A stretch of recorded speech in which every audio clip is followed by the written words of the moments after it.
hello everyone out there in YouTube land. So today I'm going to be taking a look at Justice League Power Rangers number 4 from 2017. These books were written by Tom Taylor. The art and colors are done by Stephen Byrne, and the letterer is Darren Bennett, and the cover was done by Carl Kerschel. The first issue had 10 variant covers, and as far as I know, every issue since then hasn't had a variant cover, so this issue just has the main cover. And I guess it's an okay cover. It's my least favorite of all of the ones I've seen so far. It's okay. I mean, it's got Brainiac and Lord Zedd, half of their face, and they're kind of combined there. But to me, it looks more like Shredder from the Ninja Turtles than anything else. And you've got some putties in the foreground, but the whole thing is basically gray with a little purple, so not the best cover I've seen from this series. But anyway, moving on. On the first page, we start off where we left off in the last issue, and the Justice League and the Power Rangers are at CERN in Switzerland, and they're trying to figure out how to use the Large Hadron Collider to get to the Power Rangers universe. And there's some science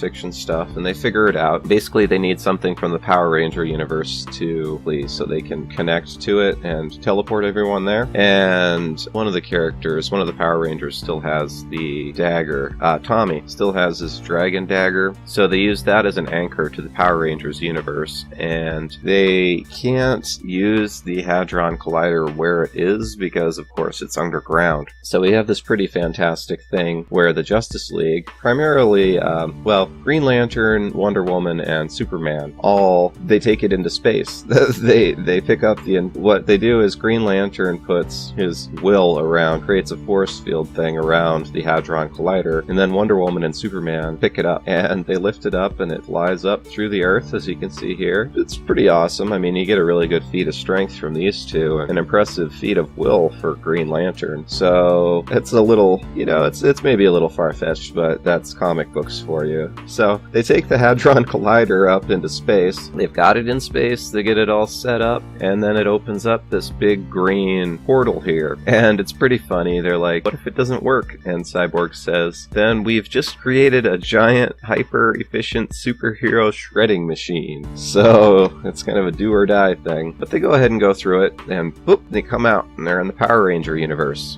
This is an interesting page. You get to see the ship that they're in. I guess it's called the Javelin. The Justice League ship they're using is called the Javelin. So it's kind of cool. It's all red in the background, and there's this purple dome over a city here. And they see the dome, and they're like, oh, what's the dome? What's up with that? Power Rangers aren't familiar with that. And Superman says, it's Brainiac. He's shrinking the city, and he's taking it. So, Brainiac, like Kandor and Argos and all those other cities he has stolen in the DC history. He shrinks cities and bottles them down and then blows up the planet and keeps one of the cities from the planet. So it's in process right now, and they're like, well, can we stop it? And he says if we stop the process now, the forces at play in there, the city and the people could be torn apart. So there's this page here where they go up to the dome itself, and the one character, Zach, sees his parents on the other side, and they kind of have a little touching moment, but they can't hear each other through the dome, so they're just kind of trying to talk, and then the dome leaves. And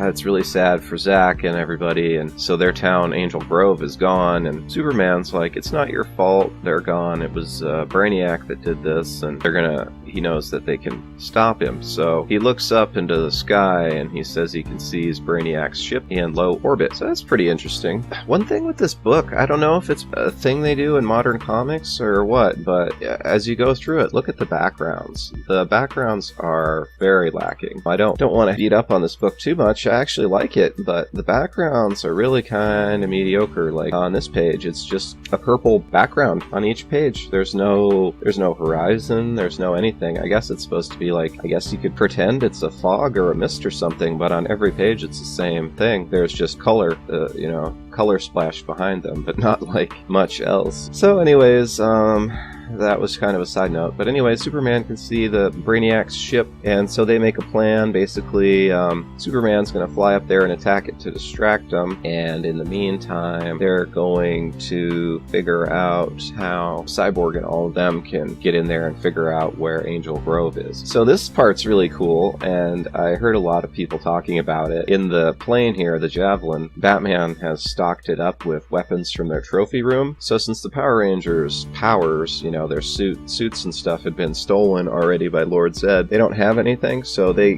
take items that Batman has brought with them here. So, like, the one guy has a sword from Azrael, which is pretty cool, and Zack gets the, something called an automatic axe. And the gal here has green arrows, famous bow and arrow with the punching glove, boxing glove. And Jason, the guy named Jason in the Power Rangers, coincidentally picks Jason Todd's Red Hood mask, so that's pretty cool nod. And then you see them fully geared up here, and it's really cool. You've got like a Hawk Girl, Katana. This guy's got the full, I think Tommy is his name, he's got the full Lex Luthor war suit on. And the one guy looks like Mr. Terrific or Nightwing, maybe. And this dude with the purple helmet, I don't think you would... I'm pretty sure that's Prometheus. And he's kind of an obscure character. You wouldn't know him unless you read Cry for Justice, which came... It's a 7-issue miniseries that came out after Final Crisis. And Prometheus is the villain in that book. And I'm quite sure that's who that is. He's got his purple helmet with the little horn antenna things on the sides. It's definitely